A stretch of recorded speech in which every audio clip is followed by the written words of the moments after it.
ನಾಡಿನ ನಾನಾ ಭಾಗಗಳಿಂದ ಆಗಮಿಸಿರುವ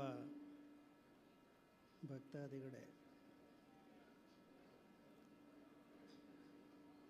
ಧಾರ್ಮಿಕವಾಗಿ, ಸಾಂಸ್ಕೃತಿಕವಾಗಿ, ಸಾಹಿತ್ಯಿಕವಾಗಿ ತರಳಬಾಳು ಹುಣ್ಣಿಮೆ ತನ್ನದೇ ಆದಂಥ ಒಂದು ಕೊಡುಗೆಯನ್ನು ನಾಡಿಗೆ ನೀಡ್ತಾ ಬಂದಿದೆ. ಈ ಹುಣ್ಣಿಮೆಯಲ್ಲಿ ಭಾಗವಹಿಸಿದಂಥ ಅನೇಕ ಭಕ್ತಾದಿಗಳಿಗೆ ಆಶ್ಚರ್ಯ ಆಗಿರ್ಬೋದು. ಈ ಸಭೆಯ ಆರಂಭದಲ್ಲಿ ಗುರುಗಳು ಏಕೆ ಮಾತನಾಡ್ತಾ ಇದ್ದಾರೆ, ಸಾಮಾನ್ಯವಾಗಿ ಸಭೆಯ ಕೊನೆಯಲ್ಲಿ ಮಾತನಾಡ್ತಕ್ಕಂಥದ್ದು ರೂಢಿ. ಈ ದಿನ ವಿಶೇಷವಾಗಿ ಯಾಕೆ ಆರಂಭದಲ್ಲಿ ಮಾತಾಡ್ತಾ ಇದ್ದಾರೆ ಅಂತ ನಿಮಗೆ ಆಶ್ಚರ್ಯ ಆಗಿರ್ಬೋದು. ಅದಕ್ಕೆ ಕಾರಣ, ಈ ದಿನ ಆಗಮಿಸಿರತಕ್ಕಂಥ ನಮ್ಮ ರಾಜಕೀಯ ಧುರೀಣರಲ್ಲಿ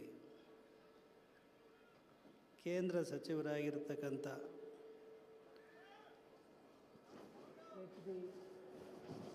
ಕುಮಾರಸ್ವಾಮಿಯವರು ಉಕ್ಕು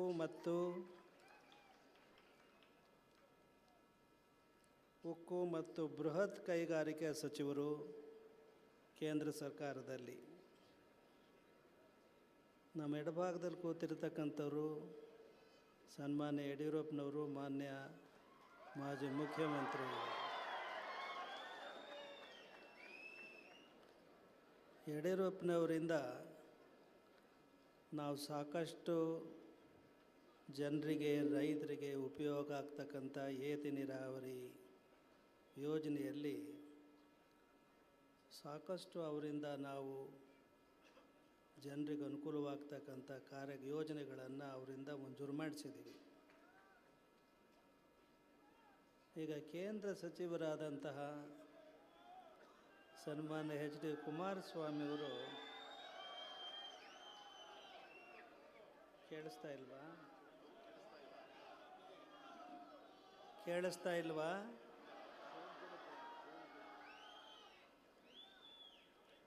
ಸರಿಯಾಗಿ ಕೇಳಿಸ್ತಾ ಇಲ್ಲ. ಈಗ ಕೇಳಿಸ್ತಾ ಇಲ್ಲ. ಇವಾಗ ಕೇಳಿಸ್ತಾ ಇದೆ. ಈಗ ಕೇಳುತ್ತಾ? ಕೈ ಎತ್ತಿ. ಕೇಳಿಸ್ತಾ ಇದೆಯಾ? ಈಗ ಕೇಳಿಸ್ತಾ ಇದೆಯಾ?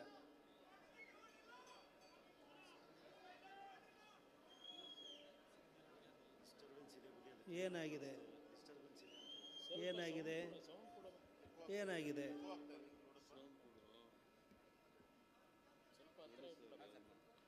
ಈಗ ಕೇಳುತ್ತಾ? ಓಕೆ. ಯಡಿಯೂರಪ್ಪನವರು ಮುಖ್ಯಮಂತ್ರಿಗಳಾಗಿದ್ದಾಗ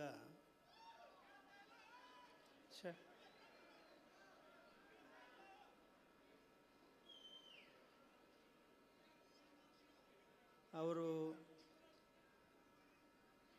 ಬಜೆಟ್ ಮಂಡನೆ ಮಾಡೋ ಸಂದರ್ಭದಲ್ಲಿ ನಮಗೆ ದೂರವಾಣಿಯಲ್ಲಿ ಒಂದು ಕರೆ ಮಾಡಿದರು.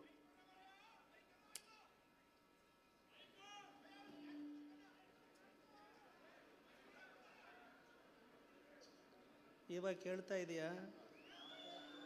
ಕೇಳಿಸ್ತಾ ಇದೆಯಾ? ಈಗ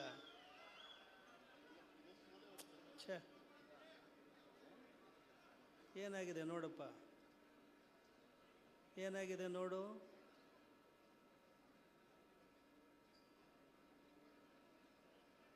ಈಗ ಕೇಳಿಸ್ತಾ ಇದೆ? ಈಗ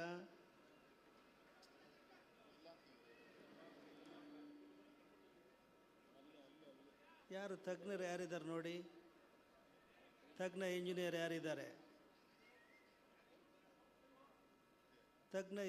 ಯಾರಿದ್ದಾರೆ? ಪರಿಶೀಲನೆ ಮಾಡಿ.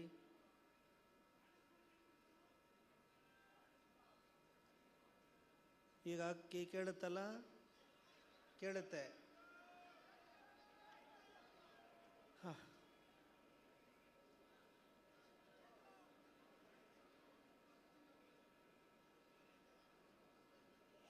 ಯಾರು ಆಯ್ತಪ್ಪ, ಸರಿ ಆಯ್ತನೋ? ಏನಾಗಿದೆ? ನೀವೆಲ್ಲ ಟೆಸ್ಟ್ ಮಾಡಿಲ್ವಾ?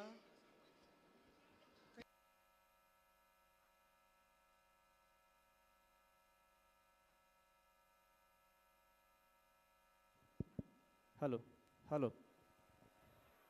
ಕೇಳುತ್ತೆ.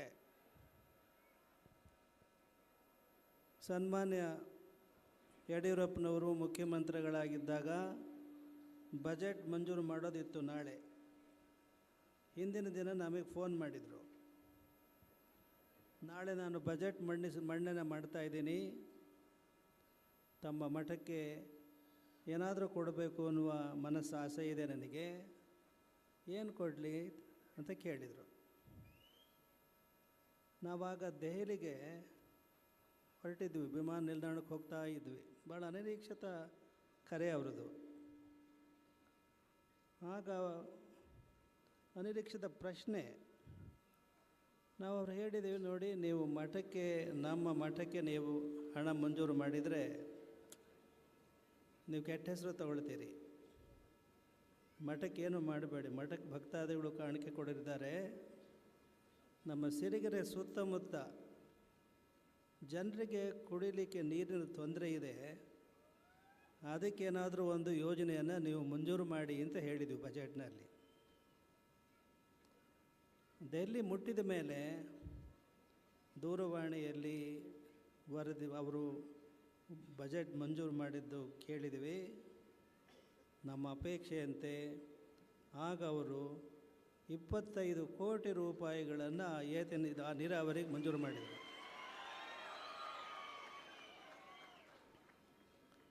ಅಂದಿನಿಂದ ಅವರು ನಮಗೆ ಒಂದು ರೀತಿ ಕರೆಯೋ ಹಾಲಾಗಿದ್ದಾರೆ. ಕರೆಯೋ ಹಾಲು ಅಂತ ಗೊತ್ತಲ್ಲ ನಿಮಗೆ? ಕರೆಯೋ ಹಾಲು.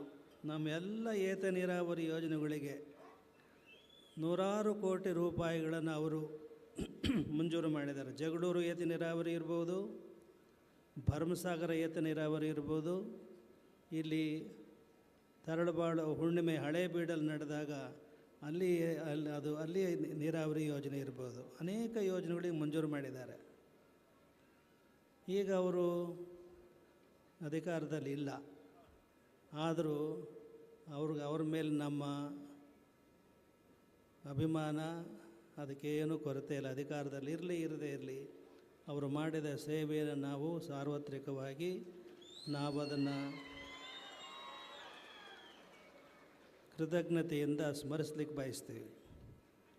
ಈಗ ಮೊದಲನೇ ಬಾರಿಗೆ ನಮಗೆ ಸಿಕ್ಕಿರ್ತಕ್ಕಂಥವ್ರು ಕೇಂದ್ರ ಸಚಿವರಾದ ಕುಮಾರಸ್ವಾಮಿಯವರು.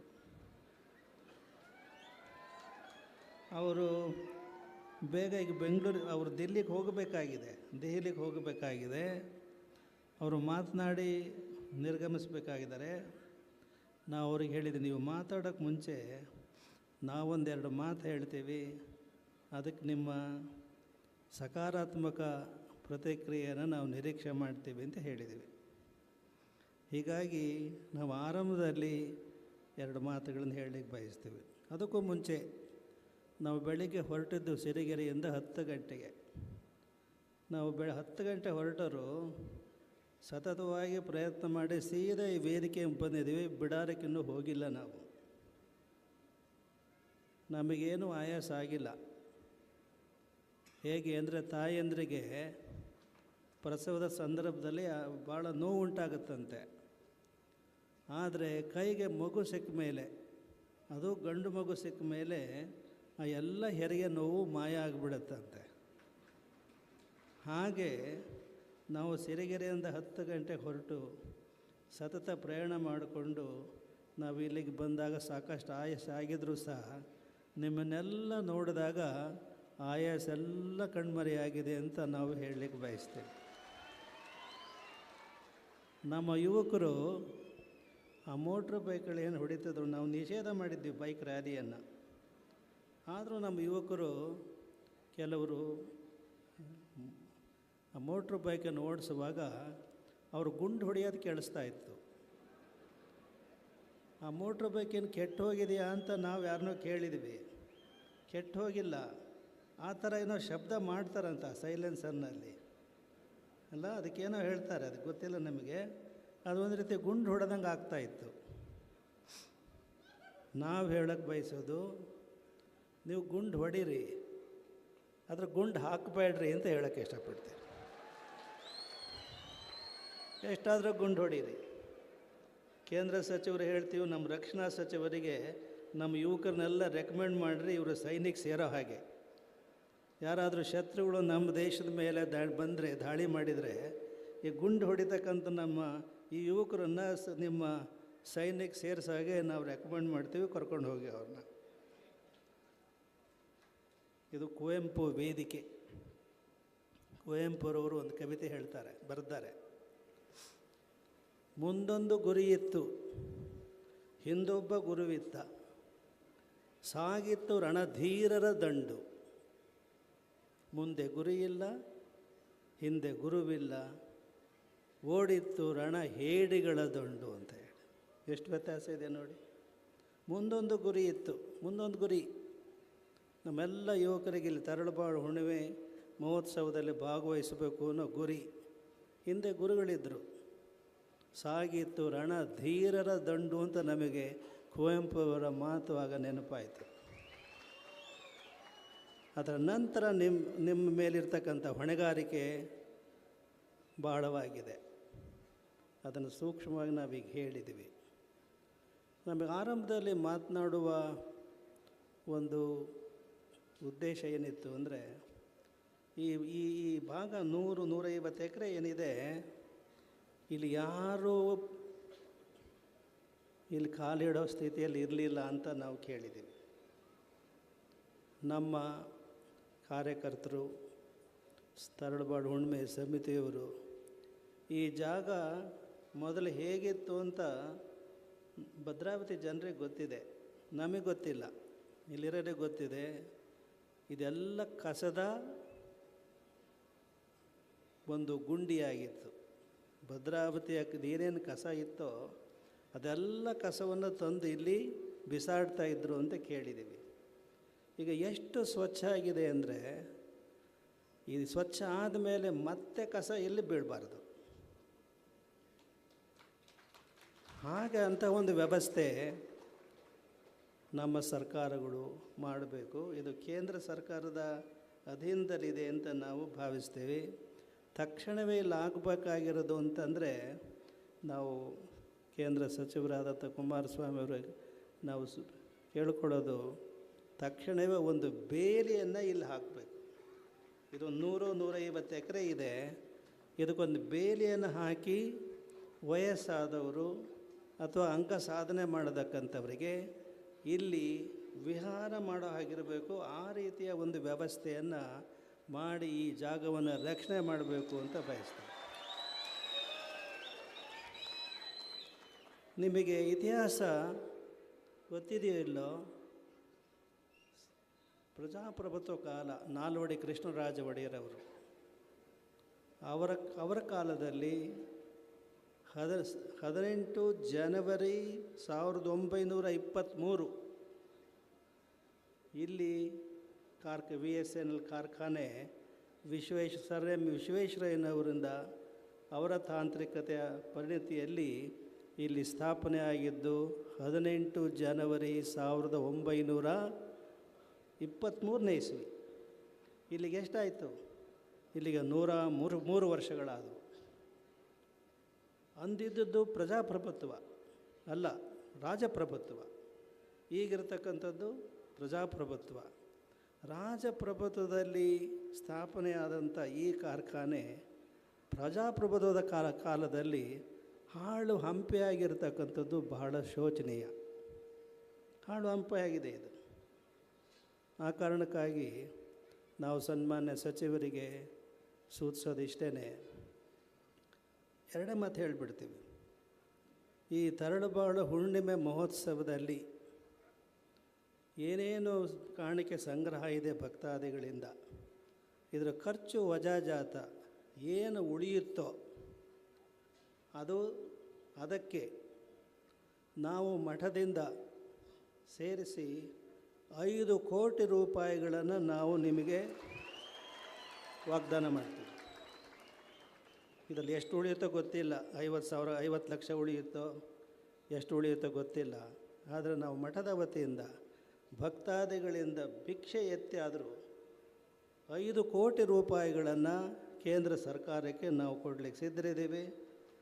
ನೀವು ಮನಸ್ಸು ಮಾಡಿ ಇಲ್ಲೇನು ಮುಚ್ಚಿದೆಯಲ್ಲ ಕಾರ್ಖಾನೆ, ಇದು ಮತ್ತೆ ಪುನರ್ಜೀವನಗೊಂಡು ಹಿಂದಿನ ಮಹಾರಾಜರು ಏನು ಮಾಡಿದ್ದಾರೆ ಅದರ ಸಾಕಾರ ರೂಪ ಮತ್ತಾಗಬೇಕು. ಇಲ್ಲಿ ಆಗಬೇಕಾಗಿರೋದು ಕೆಲಸದ ಗ್ಯಾರಂಟಿ, ಬೇರೆ ಗ್ಯಾರಂಟಿಗಳಲ್ಲ. 5 ಗ್ಯಾರಂಟಿಗಳಿಗೆಲ್ಲ ಅದಕ್ಕಿಂತ ಮುಖ್ಯವಾಗಿ ಕೆಲಸದ ಗ್ಯಾರಂಟಿ, ದುಡಿಮೆಯ ಗ್ಯಾರಂಟಿ ನಮ್ಮ ಜನರಿಗೆ ಬಂದರೆ ಕೊಟ್ಟರೆ ಅದಕ್ಕಿಂತ ಹೆಚ್ಚಿನದು ಏನೂ ನಮ್ಮ ಜನರಿಗೆ ಬೇಕಾಗಿಲ್ಲ. ನಾಳೆ 1ನೇ ತಾರೀಕು ಫೆಬ್ರವರಿ 1ನೇ ತಾರೀಕು ಬರಬೇಕು ಅಂತ ನಾವು ಕೇಳಿದ್ದೀವಿ, ಆದರೆ ಅವತ್ತು ಬಜೆಟ್ ಇದೆ. ಹೀಗಾಗಿ ಕೇಂದ್ರ ವಿತ್ತ ಸಚಿವೆ ನಿರ್ಮಲಾ ಕೇಸರಿ ಹೇಳಿ ಏನಾದರೂ ಮಾಡಿ ನೀವು ಬಜೆಟ್ನಲ್ಲಿ ಯಡಿಯೂರಪ್ಪನವ್ರು ಹೇಗೆ ಘೋಷಣೆ ಮಾಡಿದರೋ ಕರ್ನಾಟಕ ರಾಜ್ಯದಲ್ಲಿ, ಹಾಗೆ ಕೇಂದ್ರ ಸರ್ಕಾರದಲ್ಲಿ ಈ ಕಾರ್ಖಾನೆಯ ಪುನರುತ್ಥಾನದ ಬಗ್ಗೆ ಬೇಕಾದಂಥ ಹಣ ಬಜೆಟ್ನಲ್ಲಿ ಸೇರೋ ಹಾಗೆ ನೀವು ಮಾಡ್ತೀರಾ ಅಂತಂದು ನಾವು ಆಶಿಸಿ ಅವರ ಮಾತಿಗೆ ಅನುವು ಮಾಡಿಕೊಡ್ತೀವಿ.